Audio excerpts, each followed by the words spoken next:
Tax और आज हम बात करेंगे आईएसओ सर्टिफिकेशन के बारे में कि आईएसओ सर्टिफिकेशन में आपको क्या-क्या चीज़ अगर आपको आईएसओ सर्टिफिकेशन चाहिए तो उसके बारे में ये सारे इंपॉर्टेंट पॉइंट्स आपको पता होना चाहिए कभी भी आप आईएसओ लेते हैं तो सबसे पहले हम आईएसओ सर्टिफिकेशन का इंट्रोडक्शन देंगे। उसके बाद आईएसओ सर्टिफिकेशन होता क्या है, टाइप्स कितने टाइप्स के होते हैं अगर आपको आईएसओ सर्टिफिकेशन लेना चाहिए, उसके बाद बेनिफिट्स क्या-क्या होते हैं आईएसओ सर्टिफिकेशन के, उसके अलावा रिक्वायर्ड डॉक्यूमेंट्स क्या-क्या होता है और आईएसओ सर्टिफिकेशन का एक अप्रॉक्स कॉस्ट क्या होता है, वैलिडिटी कितनी होती है और आईएसओ सर्टिफिकेशन प्रोसेस क्या होता है। तो ये सारे पॉइंट्स आज के इस वीडियो में हम डिस्कस करेंगे। तो स्टार्ट करते हैं। देखिए, सबसे पहला आता है आईएसओ होता है क्या है, कब स्टार्ट हुआ था। तो नॉर्मली जब सेकेंड वर्ल्ड वॉर खत्म हुआ था उसके बाद आईएसओ सर्टिफिकेशन था स्टार्ट किया गया था प्रोसेस। जो डेट था फाउंडेड डेट वो 23 फरवरी 1947 का था। इसमें अभी टोटल मेंबर कितने कंट्री है, approx 170 plus national stand countries है जो इसके मेंबर्स है। अब इसको बनाया क्यों गया था, देखिए नॉर्मली क्या होता है, टेक्निक और क्वालिटी के लिए बनाया गया था कि एक ऐसा मेंबर होने चाहिए बॉडी जिसके भी यहाँ पे लोग को ट्रस्ट हो कि आईएसओ है, इसका मतलब जो भी वर्क प्रोडक्ट है या सर्विसेज है वो बेस्ट है। तो अब इसकी बात कर लेते हैं आईएसओ सर्टिफिकेशन की। तो देखिए नॉर्मली जो आईएसओ सर्टिफिकेशन की बात करें कि आईएसओ, आपने रेस्टोरेंट में गए होंगे कहीं खाना खाने के लिए, मैंने आपको एक एग्जांपल के बेस पे ये समझा रहा हूँ कि आप किसी भी रेस्टोरेंट में जाए जहाँ आपको स्क्रीन पे दिख रहा होगा, मैकडोनल्ड्स हो गए, स्टारबक्स हो गए, डोमिनोज हो गए, पिज़्ज़ा हट्स हो गए, सबवे की बात कर लेते हैं, जितने भी फूड्स आउटलेट होते हैं जो बड़े बड़े एमएनसी के होते हैं उसमें आप देखेंगे कि उनके टेस्ट सेम ही होगा। चाहे आप किसी भी स्टेट में चले जाइए, उसके मैकडोनल्ड्स के आप प्रोडक्ट देखेंगे वो सेम ही रहेगा। ऐसे ही स्टारबक्स के भी आपके सेम हो गए, सबवे के भी सेम हो गए। तो ये इससे आपका आईएसओ का पता चलता है कि उनका जो क्वालिटी होता है प्लस जो टेस्ट होता है, आप कहीं भी चले जाइए आपको सेम मिलेगा। तो ये एक इम्पॉर्टेंट चीज इससे पता चलता है कि आपका आईएसओ होना बहुत ही जरूरी है, क्योंकि आपको एक मेंटेन करना स्टैंडर्ड बहुत ही जरूरी होता है जब आपके पास आईएसओ होता है। अब बात कर लेता है आईएसओ सर्टिफिकेशन टाइप की।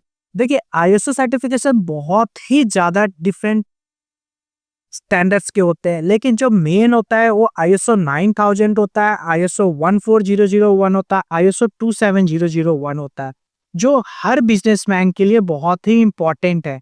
फर्स्ट आ जाता है आपका क्वालिटी मैनेजमेंट सिस्टम। जो भी आप प्रोडक्ट या बिजनेस या सर्विस कर रहे हैं उसके लिए आपके पास आईएसओ 9001 होना बहुत ही जरूरी है। जो भी आप क्वालिटी दे रहे हैं या सर्विसेज दे रहे हैं या मैन्युफैक्चरिंग प्रोडक्ट है उसकी क्वालिटी बेस्ट है।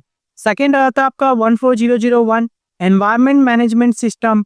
इसमें क्या होता है कि आप जो भी प्रोडक्ट या मैन्युफैक्चरिंग कर रहे हैं उससे एनवायरमेंट को ज़्यादा लॉस नहीं हो रहा है, तो ये एक इम्पॉर्टेंट होता है। थर्ड की बात कर ले 27001, ये आईटी सर्विसेज के रिलेटेड होता है। जैसे आप कोई भी आईटी सर्विसेज देते हैं तो उसके लिए आपके पास 27001 होना बहुत ही जरूरी है। नेक्स्ट आप बात कर लेते हैं प्रैक्टिकल बेनिफिट ऑफ आईएसओ। देखिए बहुत सारे प्रैक्टिकल बेनिफिट होते हैं, लेकिन मेन जो होते हैं वो मैंने आपको एक्सप्लेन करने के लिए यहाँ निकाला है। फर्स्ट आता है branding and customer satisfaction. First में सबसे इंपॉर्टेंट होता है कि जब भी आप आईएसओ सर्टिफिकेट लिखते हैं आप अपने प्रोडक्ट पे, तो उससे लोगों के बीच में ट्रस्ट होता है कि आपका जो भी प्रोडक्ट है वो आईएसओ सर्टिफाइड है। Second, international recognition. अगर आपके पास आईएफ है तो ऑल ओवर द वर्ल्ड में कहीं भी इसे चेक किया जा सकता है कि ये प्रोडक्ट आईएसओ सर्टिफाइड है कि नहीं है। Third, government tender. अगर आप गवर्नमेंट टेंडर के लिए अप्लाई करते हैं तो उसमें भी बेस्ट होता है। Fourth, employer retention. इससे एक तो आप अपने स्टाफ को ज़्यादा से ज़्यादा एक्सपीरियंस आपको बेनिफिट मिलता है, इंटर्नशिप सर्टिफिकेट आप प्रोवाइड कर सकते हैं और आप अपने प्रोडक्ट में भी इम्प्रूवमेंट ला सकते हैं। तो इस टाइप से मेन जो प्रैक्टिकल बेनिफिट होता है वो मैंने आपको एक्सप्लेन कर दिया है। नेक्स्ट आता है रिक्वायर्ड डॉक्यूमेंट फॉर एप्लीकेशन। अगर आप कभी भी आईएसओ सर्टिफिकेट के लिए अप्लाई करते हैं तो उसमें कुछ डॉक्यूमेंट्स की रिक्वायरमेंट होता है। जो सबसे पहला है, अगर आप कंपनी के बिहाफ पे अप्लाई कर रहे हैं तो आपके पास कंपनी रजिस्ट्रेशन सर्टिफिकेट होना चाहिए, जीएसटी सर्टिफिकेट होना चाहिए, एमएसएमई सर्टिफिकेट होना चाहिए। ये 3 डॉक्यूमेंट बहुत ही इंपॉर्टेंट है। मेनली 2 से भी आपका वर्क हो जाएगा। पैन कार्ड होना चाहिए आपका, आधार कार्ड एक डायरेक्टर का होना चाहिए, एड्रेस प्रूफ में इलेक्ट्रिसिटी बिल कॉपी अगर आप उन्हीं के नाम पे आ रहा है, या रेंट एग्रीमेंट हो गया आपका। इसके अलावा आपको प्रूफ देना है, बिजनेस डिस्क्रिप्शन आपको देना बहुत जरूरी होता है कि आप आईएसओ में क्या क्या काम करेंगे, प्रोडक्ट और सर्विस भी आपको प्रोवाइड करना होता है। इसके अलावा 2 सेल और परचेस की कॉपी भी प्रोवाइड करनी होती है। ये क्यों? क्योंकि इससे पता चलता है कि आप बिजनेस कंटिन्यू कर रहे हैं या नहीं कर रहे। इसके अलावा आपको ऑफिस का फोटो, और अगर आपका कोई वेयर हाउस है या फिर कोई मैन्युफैक्चरिंग प्रोडक्ट है तो उसका आपको फोटो शेयर करना जरूरी होता है, जिससे वेरीफाई किया जाता है कि आईएसओ के लिए है कि नहीं। अब आईएसओ कैसे आपको सर्टिफिकेट चेक करना है कि कौन सा बेस्ट है और कौन सा नहीं है। देखिए, आईएसओ 2 टाइप्स के होते हैं, एक आईएसओ आईएफ होता है और एक आईएसओ नॉन आईएफ होता है। नॉर्मली जो आईएफ होता है इसका बेनिफिट ये होता है, फर्स्ट कि ये इंटरनेशनल एक्रेडिटेशन होता है, सेकेंड ये गवर्नमेंट टेंडर के लिए और इंटरनेशनल प्रोडक्ट के लिए। अगर आपको इंडिया से बाहर कोई भी प्रोडक्ट सेल करना है या एक्सपोर्ट करना है तो उसके लिए आपके पास आईएफ ही होना चाहिए। नॉन आईएफ आपको लेके उसका कोई बेनिफिट नहीं है। तो कभी भी अगर आपको इन 3 चीज में से अगर इंटरनेशनल आपको एक्रेडिटेशन के लिए चाहिए या गवर्नमेंट टेंडर के लिए, तो आप हमेशा आईएफ ही लीजिए।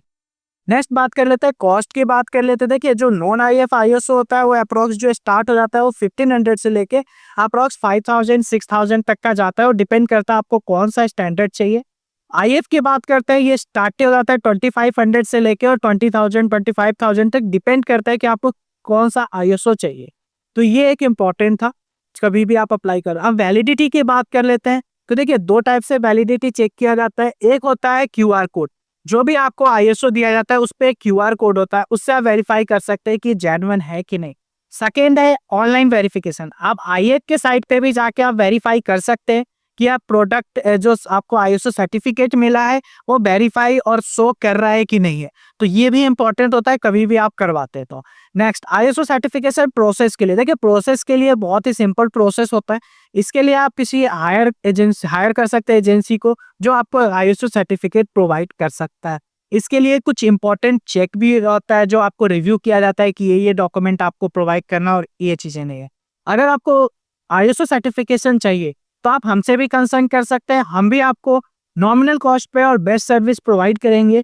अगर आपको किसी भी टाइप का आईएसओ सर्टिफिकेशन चाहिए, चाहे आपको किसी चीज के लिए चाहिए, टेंडर के लिए चाहिए या इंपोर्ट एक्सपोर्ट के लिए चाहिए, तो ये सारे इंपॉर्टेंस है। आपको यहाँ पे डिस्प्ले पे नंबर भी शो कर रहा होगा। आपको आईएसओ के रिगार्डिंग कोई भी क्वेरी हो तो आप कॉल कर सकते हैं। अगर आप वीडियो अच्छी लगी हो तो लाइक जरूर कर दीजिएगा और चैनल को सब्सक्राइब जरूर कर दीजिएगा। थैंक यू एंड धन्यवाद।